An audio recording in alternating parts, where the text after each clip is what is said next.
Olá, que bom contar com vocês novamente aqui no programa TV Pé de Figo, no VV8 da NET. Lembrando que você pode acompanhar nossa programação no portal pedefigo.com. O nosso convidado de hoje, Alex Xavier, é paulistano e tem ligação com a nossa cidade por causa da casa que sua família construiu no Clube de Campo Valinhos, que acabou se tornando um refúgio da agitação da capital e um retiro para desenvolver o seu trabalho de jornalista e escritor.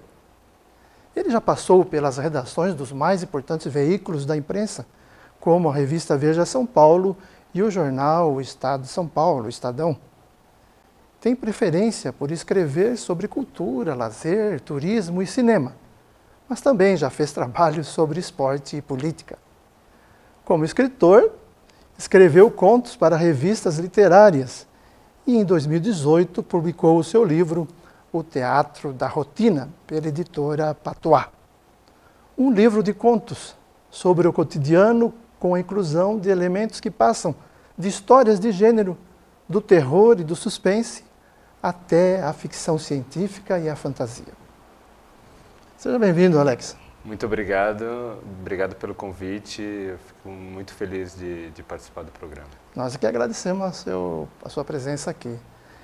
Então, a gente sabe que você é de São Paulo. Sim.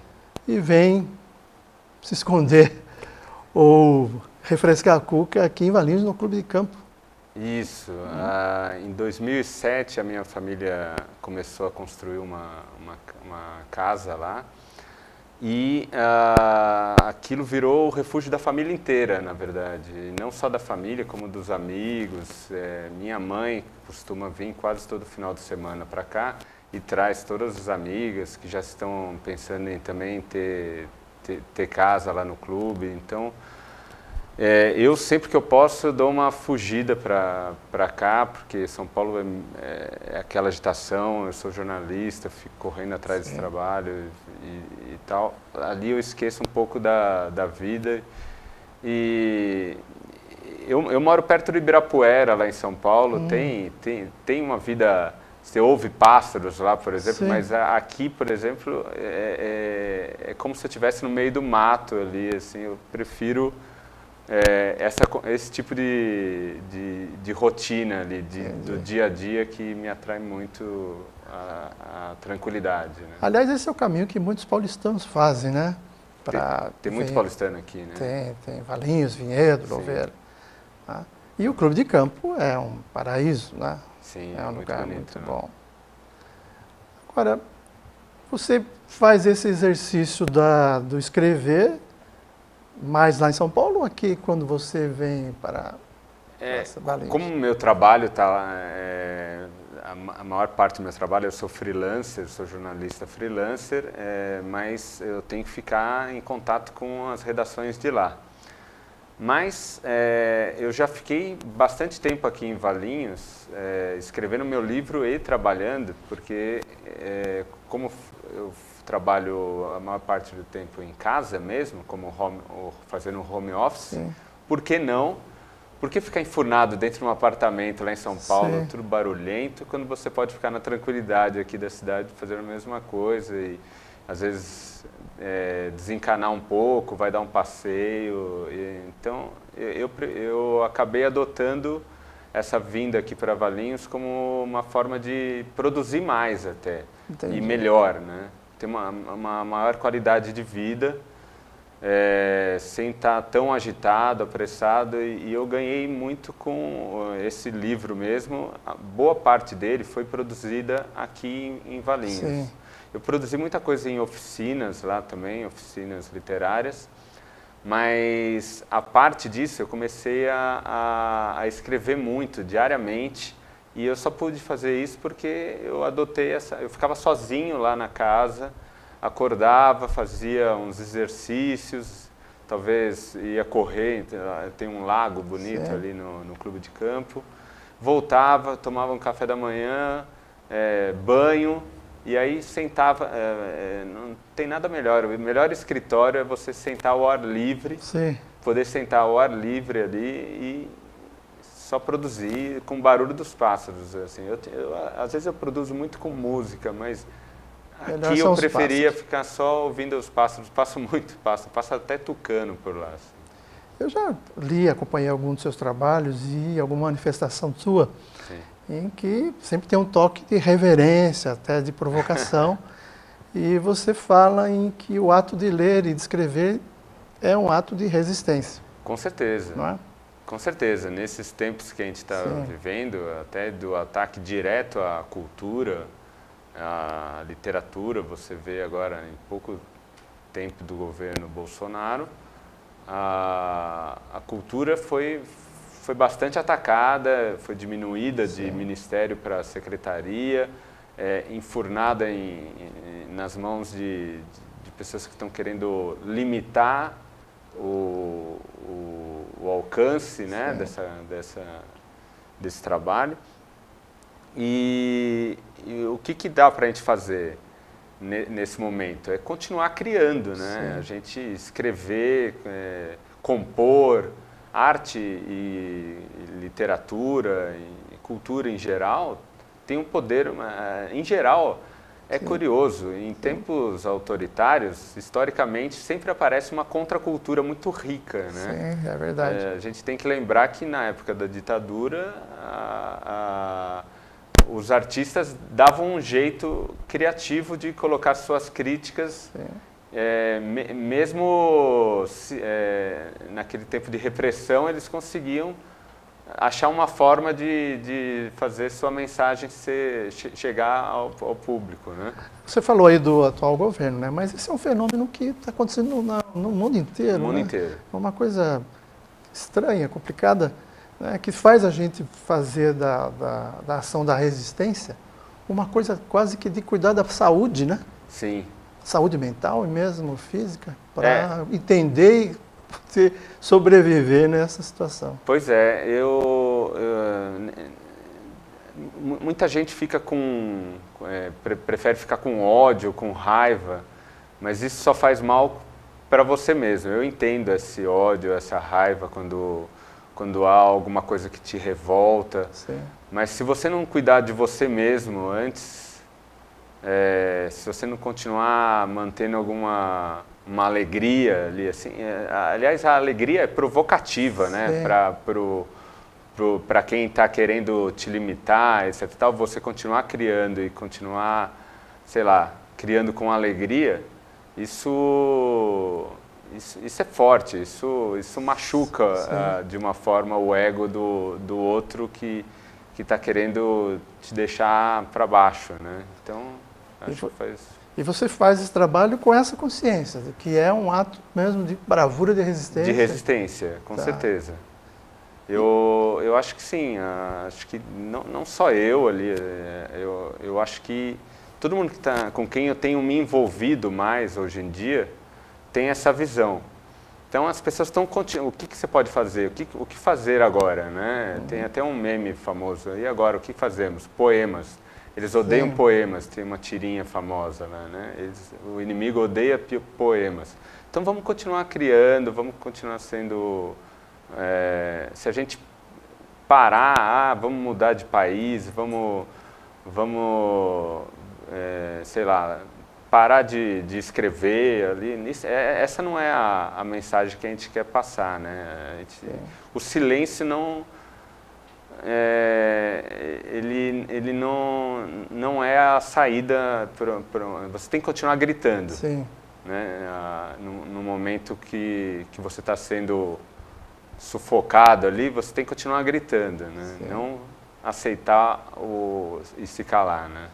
E desses gritos, Alex, saiu em agosto, né, do ano passado. Sim. Você publicou um livro que é o Teatro da Rotina. Em São Paulo tem um teatro com esse nome. Tem um teatro com esse nome, mas foi uma coincidência.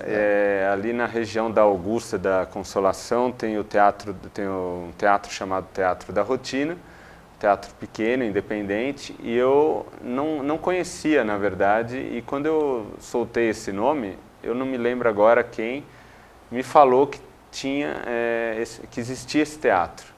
E na época eu tentei até entrar em contato com eles para falar que eu ia lançar um livro a respeito, porque não sei, as nossas mídias podem conversar de alguma forma, né? Sim.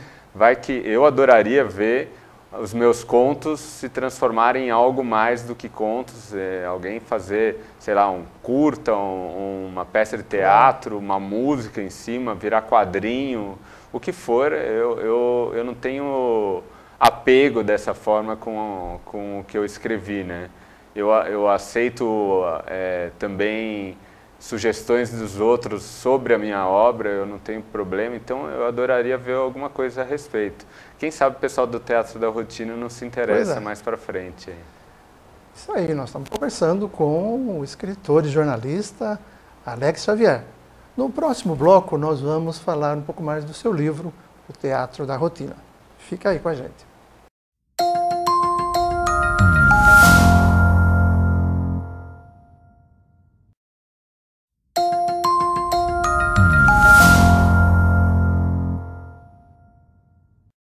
De volta com o programa TV Pé de Figo, aqui no VV8 da NET. Hoje com uma participação muito especial do jornalista e escritor Alex Xavier. Alex, saiu então o seu livro Teatro da Rotina, né, que é uma coletânea de contos. Isso.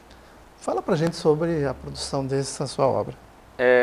Eu comecei a escrever mais contos, assim, eu sempre escrevi, mas eu não mostrava para as pessoas. Quando eu comecei a resolver, a realmente mostrar, apresentar meu trabalho, foi mais ou menos por 2008. Eu tinha acabado de sair do Estadão, e aí eu brincava que eu era um jornalista refugiado na ficção, né? Porque eu me sentia muito bem. Eu estava muito em contato com a realidade no meu trabalho, mas eu me sentia muito bem em criar histórias de ficção. Naquela época eu não pensava em lançar um livro, eu não me via muito como um escritor. Isso começou a mudar em 2016, quando eu fiz a oficina da Casa das Rosas, que é o CLIP, né, o curso livre de preparação de escritores, que é bem conceituado lá. Uhum. E foi sensacional, um ano que você passa em contato com vários professores de vários estilos diferentes, desenvolvendo muito o trabalho, toda hora você está escrevendo. E eu escrevi muita coisa nessa época, muita coisa mesmo, assim.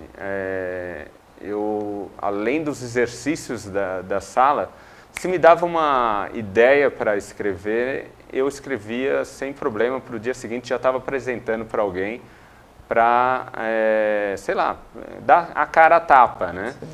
Muita coisa eu joguei fora, sim. Muita coisa eu aproveitei nesse livro.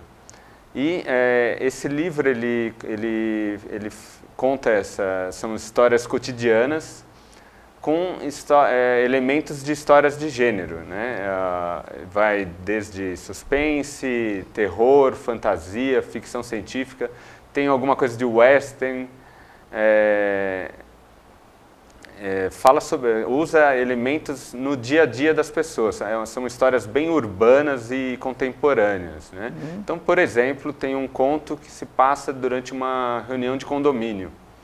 Sim. E uma das pautas discutidas na reunião é o monstro que existe na garagem que está atrapalhando a vida dos moradores, né?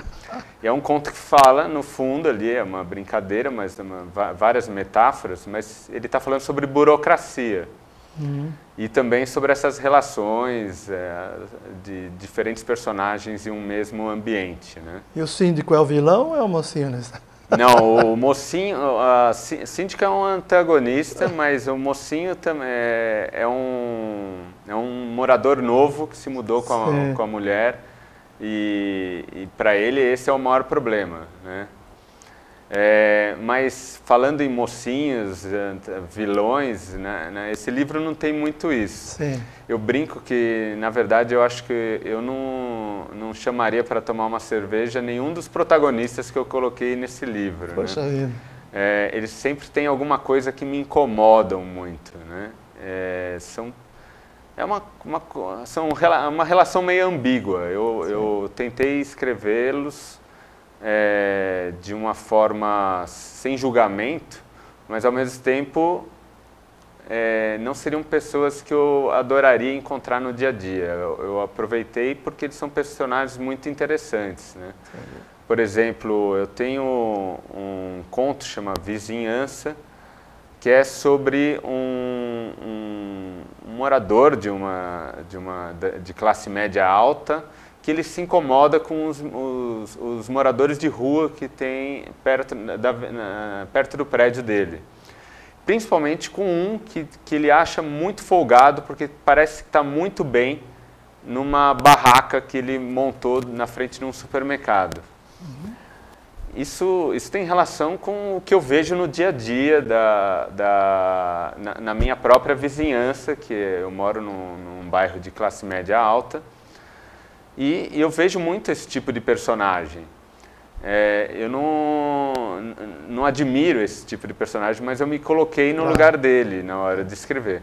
E a grande questão é que ele não consegue não se incomodar com aquele personagem que parece que está bem morando pior do que ele, em teoria, né? E quando você está produzindo esses contos, você pensa, fica imaginando a reação do leitor?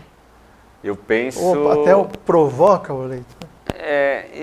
Eu acho que você não tem que ficar querendo provocar, atiçar o leitor ali assim de propósito. Essas coisas têm que vir naturalmente, né? A provocação ali existe, mas se você ficar com essa preocupação na hora de escrever, você vai ser sei lá, que nem tinha aquele diretor de cinema, que eu não vou lembrar o nome dele, antigo, que ele dava choques, ele colocava uma coisinha na cadeira, na poltrona dos espectadores. Ele fazia uns filmes de terror B total, e na hora que aparecia o monstro na tela, ele acionava e a pessoa levava um choque. Isso o máximo do provocativo ali, o cara que vai fisicamente na coisa, né? Esse que é só aquela reação. Ele era um gênio desse tipo de filme, mas na verdade não é isso que você tem que procurar na hora de escrever, né? Você tem que, sei lá, contar uma boa história já é uma forma de provocar. Entendi. Acho. Várias reações, né? Eu já tive respostas a esse livro que eu nem imaginava. De gente que, teve um conto que eu parei de ler, que eu não consegui, me incomodou tanto que eu parei de ler. Eu gostei dessa reação, certo. Na verdade. Era um conto sobre um cara que ele está envolvido em algum esquema fraudulento, que ele está usando tornozeleira eletrônica. E ele está isolado em casa. E o único contato com o exterior dele é através dos entregadores de motoboys que entregam comida, né, por delivery, né? Então eu fiz esse conto baseado no Robinson Crusoe. Ele é um cara isolado, que o contato dele é com o sexta-feira ali, que chega, que ele não conhece. E daí ele começa a dar os nomes da semana para cada motoboy ali, de comida chinesa, de comida mexicana, de comida japonesa, cada um de um dia da semana. E teve uma leitora que ela me falou, esse conto chegou uma hora, porque ele tem elementos de suspense uma hora, ele começa a colocar elementos de suspense, ele começa a encontrar coisas na comida que realmente perturbam o leitor. E, sei lá, acho que foi tão real ali a minha descrição, eu gostei dessa reação, porque mostrou que a escrita funcionou, né? Funcionou de alguma forma. Era para incomodar mesmo naquele momento. Né? Eu não li ainda o seu livro, mas eu já vi alguma coisa que você escreveu, alguma entrevista. E você tem uma linguagem bem gostosa, bem clara, não é cheio de rococó. Uma vez eu vi um jornalista o Heródoto Barbeiro, Heródoto. no tempo da cultura, e na tela, da proteção de tela do computador dele, corria uma frase que era: escrever bem é cortar palavras. Você tem essa preocupação na técnica da escrita? Você faz uma revisão? Eu reescrevo muito. Na hora que eu começo a escrever, eu vou até o final. Eu não me preocupo muito com correções, nada disso. Eu vou até o final porque eu estou colocando a história no papel ali. Depois, tem muita coisa que eu jogo fora. Sim. E ao mesmo tempo, eu sou jornalista e tem alguns vícios de jornalista que eu tento evitar. Porque é bem diferente a escrita jornalística da escrita de ficção, né? Sim. Então eu tinha muita mania de querer explicar as coisas, por exemplo, deixar tudo muito claro. Entendi. Na ficção você não precisa deixar tudo claro, pode deixar coisas na cabeça do leitor, né?